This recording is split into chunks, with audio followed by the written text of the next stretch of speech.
సంవత్సరాల తరబడి ఎన్ని మందులు వాడినా మీ మోకాల నొప్పులు తగ్గట్లేదా? ప్రాణ పెయిన్ క్లినిక్ లో అత్యాధునిక చికిత్స.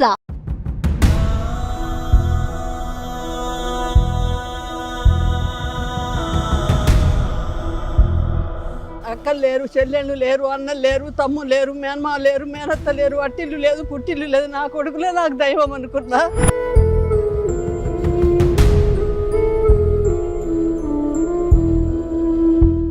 నాకు ఆస్తి చేయకుంటే నిన్ను చంపుతా, తుపాకు పెట్టి కాలుస్తా, ఉరి పెట్టి చంపుతా. ఎవరో చంపినట్ట. నేను పోలీస్ డిపార్ట్మెంట్ చేస్తున్నా, నువ్వేం చేయలేవు. వచ్చి నెట్టేసి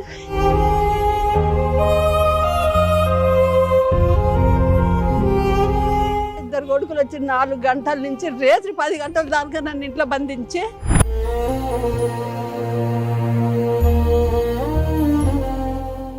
నా పెళ్ళితో కూడా నేను సుఖపడలేదు నాన్న.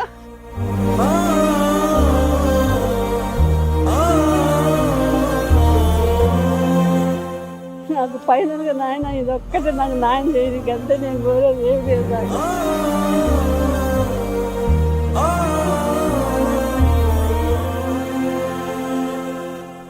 నవమాసాలు మోసి కని పెంచి పిల్లలకు విద్యాబుద్ధులు నేర్పించి వాళ్ళు పెద్ద అయిన తర్వాత మురిసిపోతూ ఉండే తల్లిదండ్రులను చూస్తూ ఉంటాం. కానీ వాళ్ళు అవసాన దశకు వచ్చిన తర్వాత మాత్రం తల్లిదండ్రులను బయటకు గెంటేస్తున్న కొడుకులు రోజు రోజు ఎక్కువైపోతున్నారు. ప్రస్తుతం మనతో పాటు ఒక తల్లి ఉంది.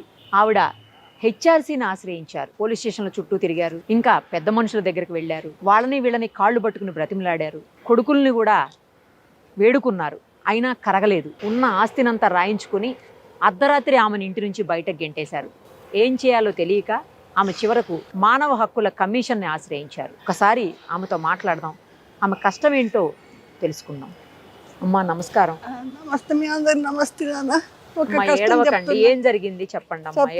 చెప్తా. నల్లగొండ జిల్లా పెరగకొండారము, శాలి గౌరారము. నాకు 2 కొడుకులు, 1 బిడ్డ. నాది వ్యవసాయం కష్టము. 3 కిలోమీటర్ల దూరం బాయి. మా అమ్మగారు ఆస్తి 18 ఎకరాల భూమి. నేను వ్యవసాయం చేసి నా కొడుకులను అందరినీ చదివించి, నా చిన్న కొడుకు ఐబీలో చేస్తుండు, పెద్ద కొడుకు పోలీస్ డిపార్ట్మెంట్లో చేస్తుండు. చిన్న కొడుకు 2 లక్షల జీతము, పెద్ద కొడుకు 1.5 లక్షల జీతము. నా పెద్ద కొడుకుకి 50,000 పెట్టి బీడీ చేయించిన. ఆమె టీచరు, నా బిడ్డ టీచరు. అందరికీ నేను బర్రెలు కాసిన, గొర్రెలు కాసిన, గోడలు పెట్టిన. ఒడ్డరోడు అన్నాడు కదా, నువ్వు గోడలు పెట్టినావు, మేము అవసరం లేదా అన్నాడు. పంపు మెడకి వేసుకొని రోజు 10 ఎకరాల మందు కొట్టినా, ఒడ్డు తీసిన, ఊరలు తీసిన, నెత్తుల సద్ది గంప, ముందల బర్రెలు, చేతుల కట్టె.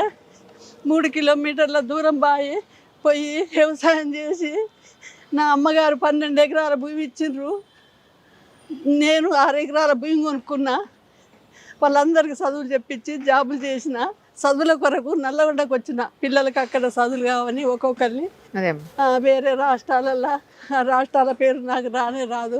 చిన్న కొడుకునైనా పెద్ద కొడుకునైనా ఒక ఆయనని సాగర్లో చదివించిన, పెద్ద ఆయనని జనగాంలో చదివించిన, చిన్న ఆయనని హైదరాబాద్లో, ఖమ్మంలో, ఆర్మూరో ఏదోనట ఆడ అందరికి చదువులు చెప్పించిన. అందరికి జాబులు అయినాయి. ఆయన నా కష్టం అంతా ప్రపంచానికి అందరికి ఎరికే.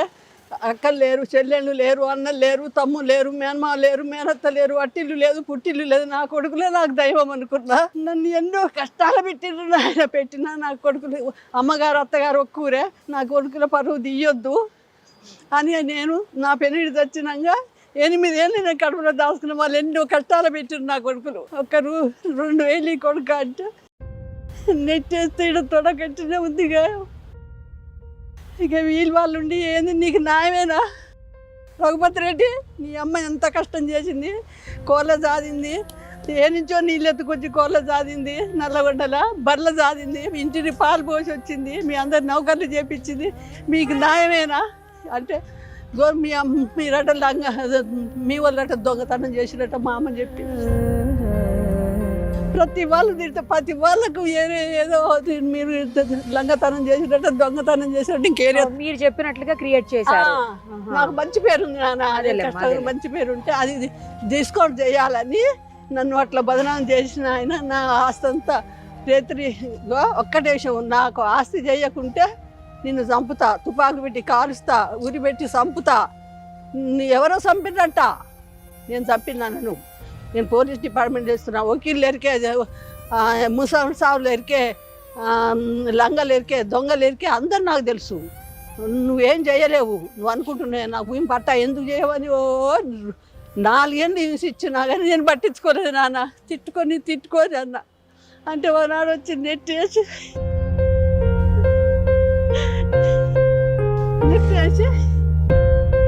ఈసారి ఫైనల్గా చెప్తున్నా, నువ్వు నాకు పట్టా చేయి అంటే నేను ఏమనుకున్నా అంటే వామ్మ ఇళ్ళతో నీ గోలంత ఎందుకు, నేను అలిగిపోయి వాళ్ళ ఇళ్ళలో 4 ఇళ్ళలో ఉంటే, నా చుట్టాల ఇళ్ళలో ఉంటేట్టు కూడా నాకు స్థానం లేదు, అయితే చేస్తా అని నాయన దాదాపు 4 గంటలు, 2 కొడుకులు వచ్చి 4 గంటల నుంచి రేత్రి 10 గంటల దాకా నన్ను ఇంట్లో బంధించి సంతకాలు పెట్టించుకున్నారు నాయన.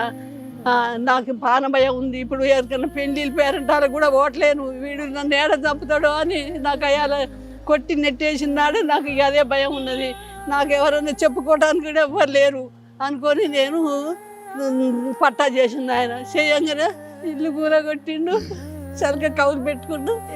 ఇక ఇల్లు ఉండేనా అమ్మ? ఆ ఇల్లు కూడా నేను కష్టపడి కట్టుకున్నా నాన్న. రాజీవ్ గాంధీ చచ్చిపోయిన ఆడపోయిన నల్గొండకు అయ్యాల ఇల్లు కట్టుకున్నాను. నేను సుతార్ని పెట్టి నేను మాల కలిపించి, అప్పుడు మట్టితోని, సిమెంట్ లేదు నాన్న, పైసలు లేవు, పెట్టి నేను రేకుల కోళ్ళపారం రేకులు అమ్ముతుంటుంటే ఆ కాలనీలో ఒకరు మేము ఒకరిని తెచ్చుకొని ఆ రేకులు వేసుకొని 2 రూములలో ఉండి కోళ్ళ జాది కోళ్ళ బోరు పడలే పడకుంటే మిల్లు ఉన్నది, రైస్ మిల్లు ఉన్నది, ఆ రైస్ మిల్లు కాంచి నీళ్ళు మోసుకొచ్చి నా బిడ్డ నేను మోసుకొచ్చి కోళ్ళ జాది వాళ్ళని వేరే జిల్లాలలో చదువులు చెప్పించి అందరినీ డెవలప్మెంట్ చేసిన నాయన. ఇది నాకు న్యాయమైన నాయన. అంటే చంపుతా నేను. నా పెళ్ళితో కూడా నేను సుఖపడలేదు నాన్న. 10 ఏళ్ళకే పెళ్ళి అయింది నాన్న. నా కష్టం ఎవరికి రావద్దు నాయన. నన్ను ఇన్ని కష్టాలు పెట్టిర్రు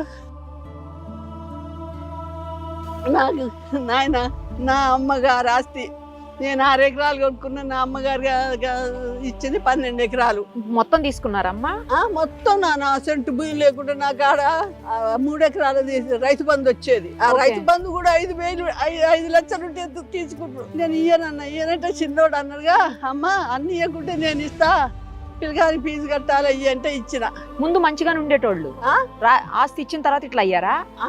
ముందు మంచిగానే ఉన్నారా? బెదిరించి ఇయ్యనంటే చిన్నోడు ఇవ్వని అంటే ఇక ఇచ్చిన. కొడుకులని ఎవరేమైనా నమ్మతంగా. అయితే 200 గదాల ప్లాట్ పట్టా చేసిన, ఆడపిల్ల ఉందని.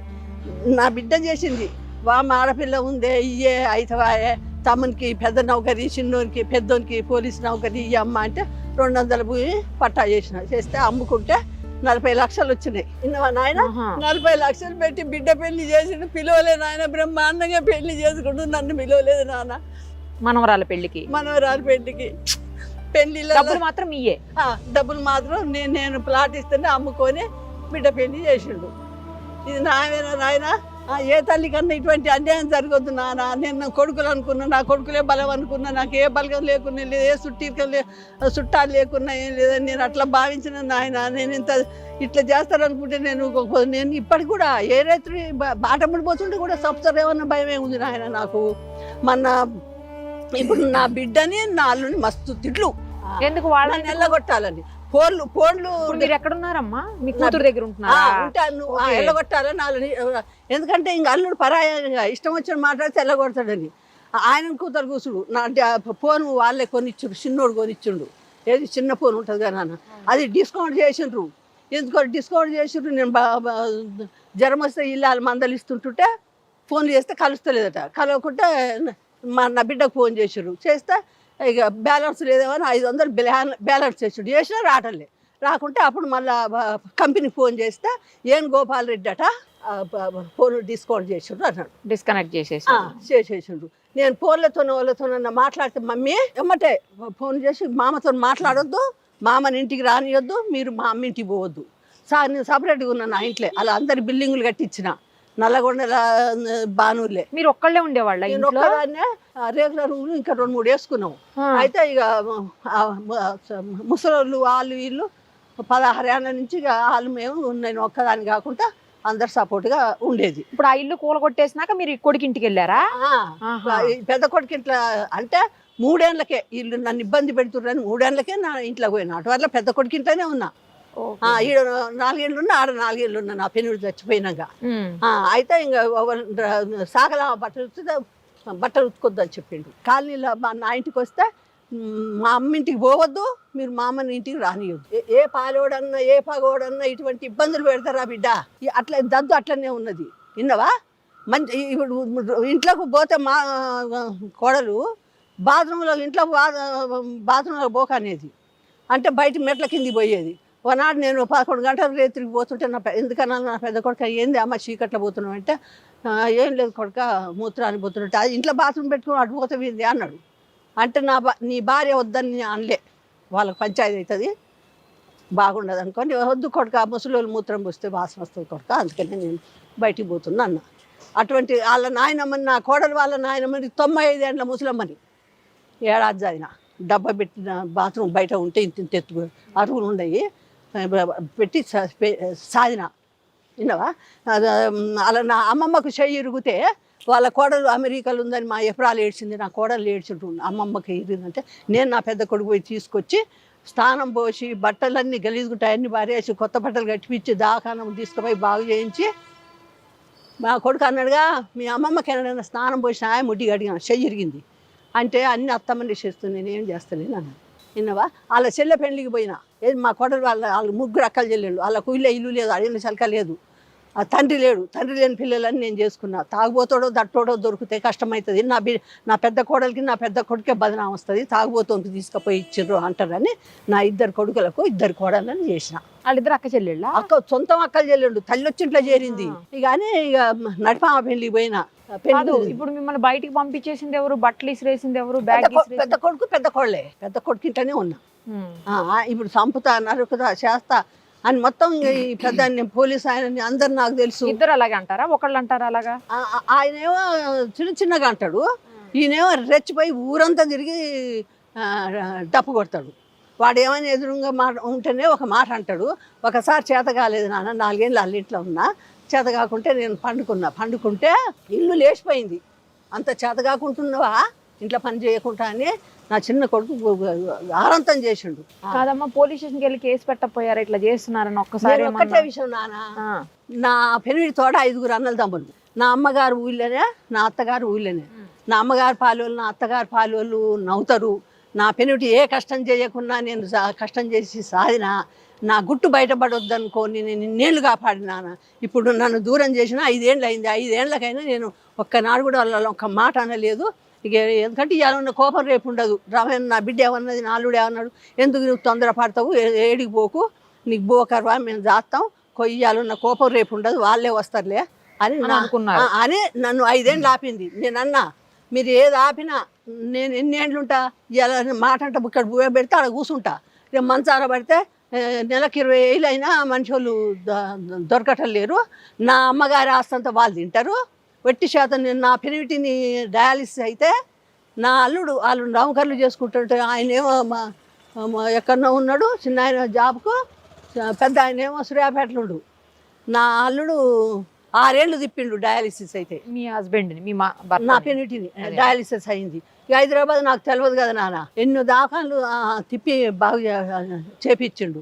నా చిన్న కొడుకు మరదలు చేసుకుంటే ఆ మరదలు కాడనేమో నా పెద్ద కొడుకుంటే. ఇప్పుడు ఇక్కడ దాకా ఎందుకు వచ్చారమ్మా? ఎందుకు వచ్చారంటే ఒక్కటే విషయం నాన్న, నేను ఇన్నేళ్ళు ఎదురు చూసిన నా అమ్మగారి కష్టము వాళ్ళ కష్టం కాదు. నేను 25 ఏళ్ళు సాధిన, 25 ఏళ్ళు సాధినంగా నేను ఇవాళ బువ్వ పెట్టమంటే పెట్టటం లేరు. మరి నెలకి ఇన్ని వేలు లక్షలు ఎత్తుకుంటుర్రు మీరు. మరి నా అమ్మగారి నేను అక్కరలేదు, నా అమ్మగారి ఆస్తి నీకు ఎట్లా అక్కర ఉంటుంది? ఉంటుందన్నా ఉండదు కదా. నా అమ్మగారు నాకు కీరే, మీకు అందరికి జీతాలు ఉంచలేదు, నేను బయటికి పంపలేదు, మీకు మంచిగా జాబులు ఉన్నాయి, మీరు బతుకురి. ఎందుకంటే నన్ను 5 ఏళ్ళ నుంచి వదిలేసారుగా, మీ మీద నాకు నమ్మకం పోయింది. నాకు ఇల్లు కట్టియమంటేనే ఇల్లు కూడా కొడుతురి, బయటికి వెళ్ళ కొడుతురి, భూమి పట్టా చేసుకుంటురి, చలక కవులు మీరే తింటిరి, రైతు బంధు మీరే తింటిరి, రూపాయి లేకుండా నా చేతులు 5 లక్షలు ఉంటే అడుక్కుంటురి.